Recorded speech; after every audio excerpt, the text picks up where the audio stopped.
5 जून 2023 की बात है। हैदराबाद के एक पुलिस थाने में एक परेशान मंदिर का पुजारी अपनी भांजी के लापता होने की शिकायत दर्ज करवाता है। लड़की का नाम था अप्सरा और मामला पहली नजर में एक सामान्य गुमशुदगी का लग रहा था। लेकिन जैसे जैसे पुलिस ने जांच शुरू की, ऐसा लगने लगा कि यह मामला साधारण नहीं, बल्कि झूठ, धोखा और अवैध रिश्तों का एक जाल है। जांच के दौरान पुलिस को ऐसे ऐसे राज पता चले जिन्होंने हर किसी को हैरान कर दिया। अप्सरा की जिंदगी और उसके करीबी रिश्तों से जुड़े कई चौंकाने वाले खुलासे हुए। पुलिस को शक था कि इस मामले के पीछे किसी करीबी का हाथ है और जल्द ही उनका शक सच साबित हुआ। अप्सरा के गायब होने की कड़ियां उसके अपने और एक परिवार के सदस्य से जुड़ी। मामला सिर्फ अवैध संबंधों तक सीमित नहीं था, बल्कि इसमें लालच, धोखाधड़ी और गहरे पारिवारिक मतभेद भी शामिल थे। जब सच्चाई सामने आई तो परिवार का रिश्ता शर्मसार हो गया। पुलिस को पता चला कि अप्सरा ने कुछ ऐसा किया था जिसने उसके ही घर वालों को उसके खिलाफ खड़ा कर दिया। हालात यहां तक बिगड़ गए कि यह मामला हत्या तक पहुंच गया। अप्सरा के साथ हुए इस हादसे को लेकर समाज में तरह तरह की बातें शुरू हो गईं। कई लोगों ने इसे कर्म का खेल कहा। तो आखिर अप्सरा ने ऐसा क्या किया था? उसकी जिंदगी में ऐसा क्या था जिसने उसे इस दर्दनाक अंजाम तक पहुंचाया? और इस मामले के पीछे कौन था? ये सारे सवाल हमें एक ऐसे सच तक ले जाते हैं जो रिश्तों की परिभाषा और इंसान की नैतिकता पर कई सवाल खड़े करता है। आइए इस कुरंगी अप्सरा मर्डर केस की पूरी कहानी जानें, जहां झूठ, धोखा और पाप ने एक मासूम जिंदगी को खत्म कर दिया और इसे कर्मा का नाम दे दिया गया। 5 जून 2023 का दिन हैदराबाद के Rajiv Gandhi international airport police station में सभी पुलिस अधिकारी अपने अपने काम में व्यस्त थे। तभी एक व्यक्ति सफेद कपड़े पहने और माथे पर तिलक लगाए थाने के अंदर दाखिल होता है। यह व्यक्ति सीधा पुलिस वालों के पास जाता है और अपना नाम अयाग्री साई कृष्णा बताता है। 36 साल के अयाग्री का चेहरा घबराहट से भरा हुआ था। अयाग्री ने पुलिस के सामने जो कहानी सुनाई, उसने सबका ध्यान खींच लिया। उसने बताया कि उसकी 30 वर्षीय भांजी कुरुगंटी अप्सरा 2 दिन से लापता है। उसने कहा, 3 जून की रात को मैं अपनी भांजी को अपनी कार में शमशाबाद इलाके तक छोड़ने गया था। वहां से उसे अपने दोस्तों से मिलने के लिए भद्राचलम जाना था। मैंने उसे वहां ड्रॉप किया और फिर अपने घर लौट आया। लेकिन असली परेशानी तब शुरू हुई जब कुछ देर बाद अयाग्री ने अप्सरा को कॉल करने की कोशिश की।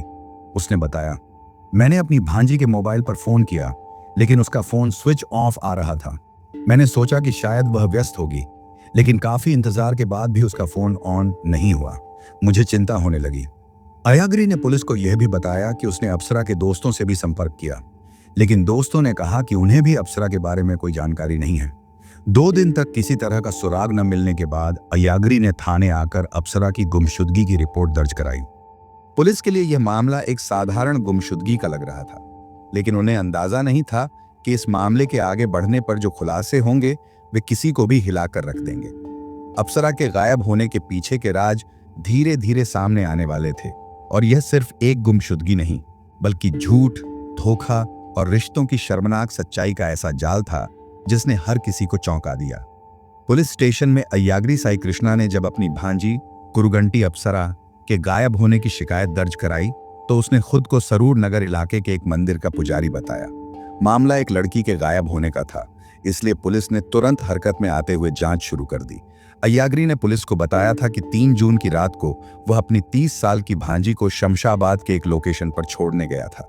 वहां से अप्सरा को भद्राचलम जाना था, जहां उसके दोस्त उसका इंतजार कर रहे थे। पुलिस ने इस बयान को क्रॉस चेक करने के लिए सबसे पहले अप्सरा की मां से संपर्क किया। अप्सरा की मां ने पुलिस को बताया कि अयाग्री सच बोल रहा है।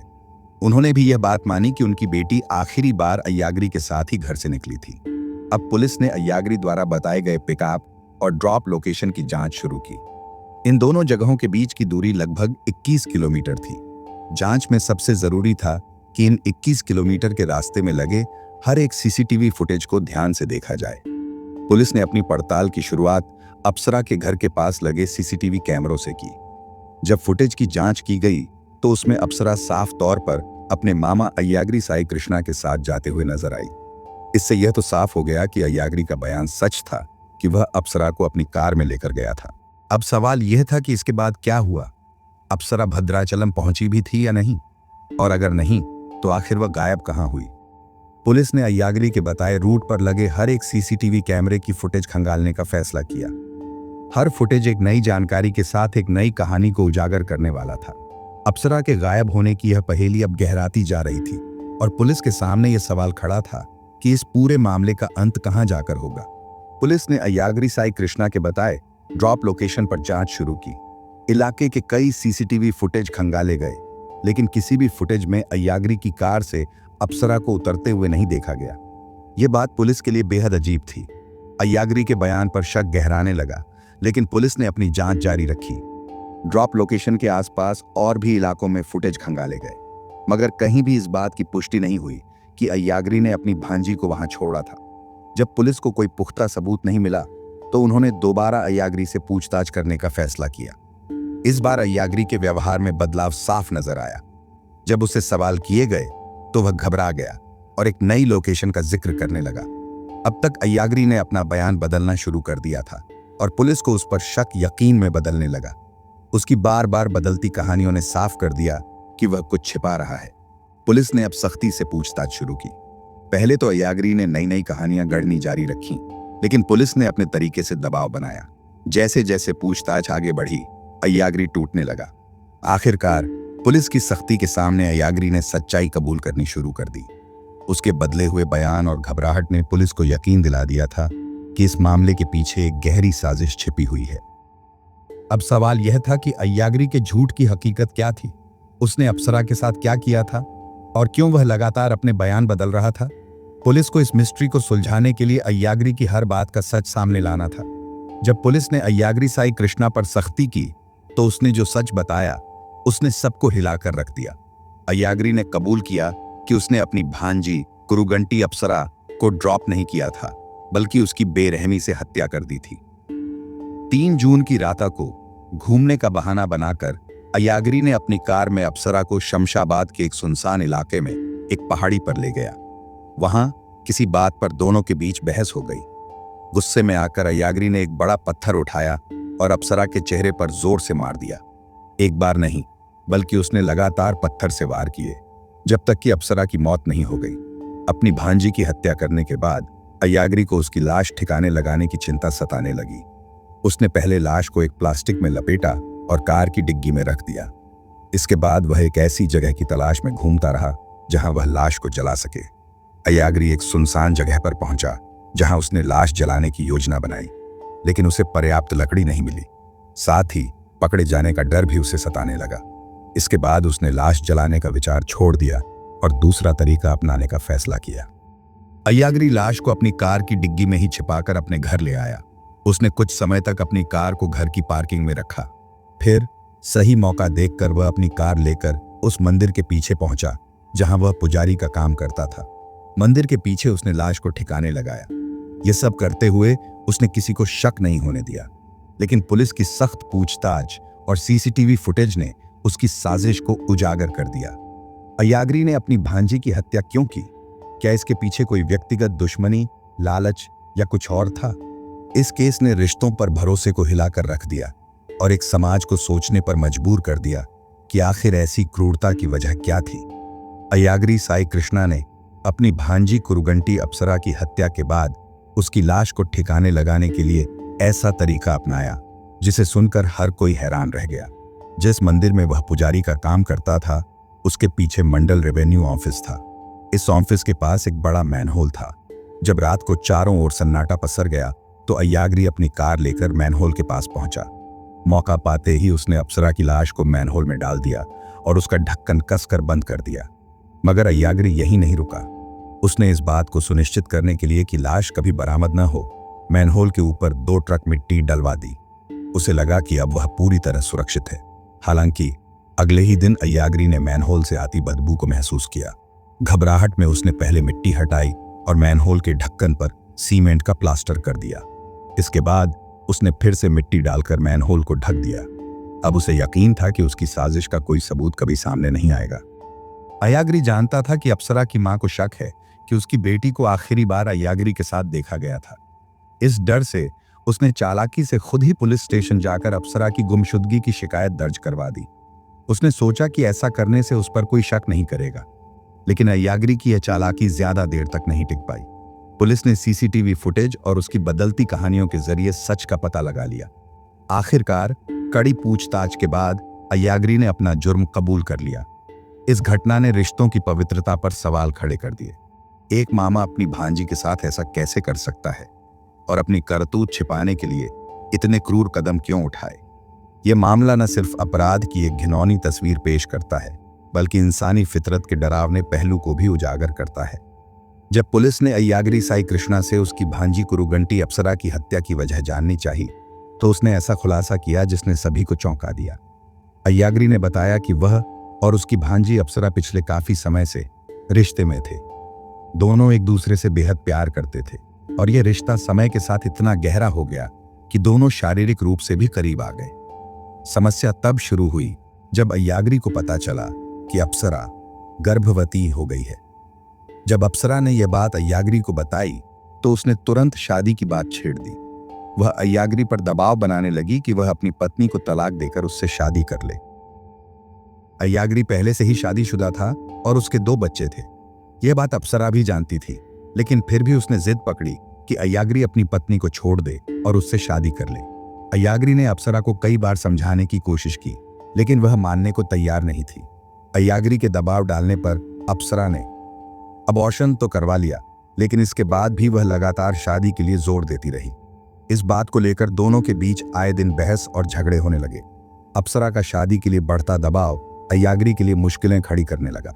उसे डर था कि अगर उसने शादी करने से इनकार किया तो अप्सरा सबके सामने उनकी सच्चाई उजागर कर देगी।